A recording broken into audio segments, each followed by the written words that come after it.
Bienvenue à tous dans un nouvel épisode de votre podcast Le Pharmapreneur, votre rendez-vous incontournable pour explorer les enjeux et les perspectives du secteur pharmaceutique.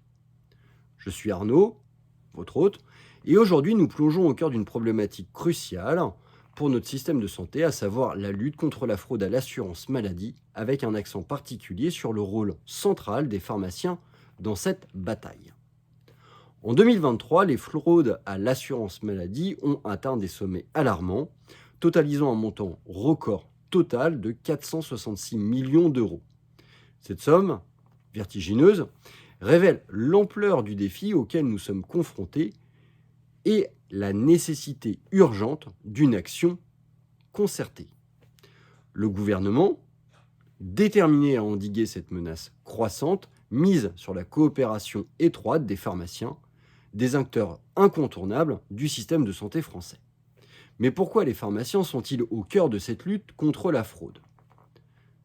Selon les données de la CNAM, la Caisse nationale d'assurance maladie, pas moins de 70% du montant total des fraudes détectées en 2023 sont imputables aux professionnels de santé, parmi lesquels les pharmaciens occupent une place significative.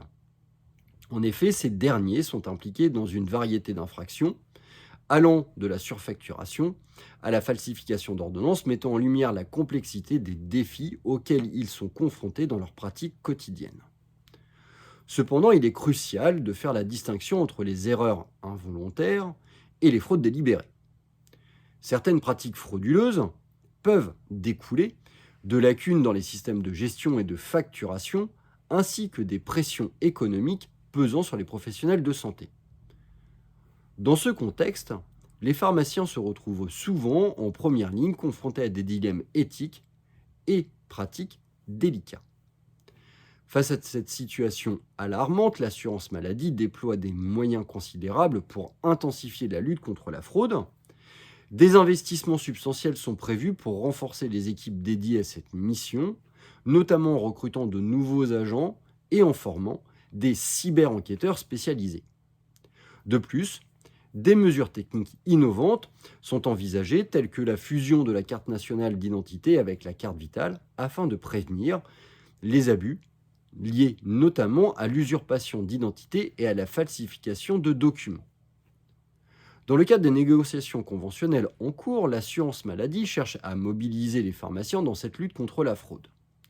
Cependant, cela soulève des questions complexes sur les moyens financiers et techniques mis à disposition des pharmacies pour remplir ce rôle crucial. Les discussions actuelles reflètent un équilibre délicat entre les exigences de l'assurance maladie en matière de contrôle et les besoins des pharmaciens en termes de soutien et de reconnaissance de leur travail.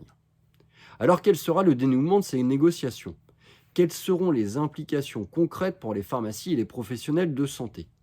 Nous suivrons de près ces développements dans les prochains épisodes de votre podcast Le Pharmapreneur, car ils sont susceptibles de façonner l'avenir de notre profession et de notre système de santé dans son ensemble. C'est tout pour cet épisode, mais restez à l'écoute pour de nouvelles discussions fascinantes sur l'avenir de la pharmacie et les défis auxquels nous sommes et nous serons confrontés. Je suis Arnaud, votre hôte, et je vous dis à très bientôt pour une nouvelle plongée au cœur de l'actualité pharmaceutique. Merci de nous avoir rejoints à tous et à très bientôt.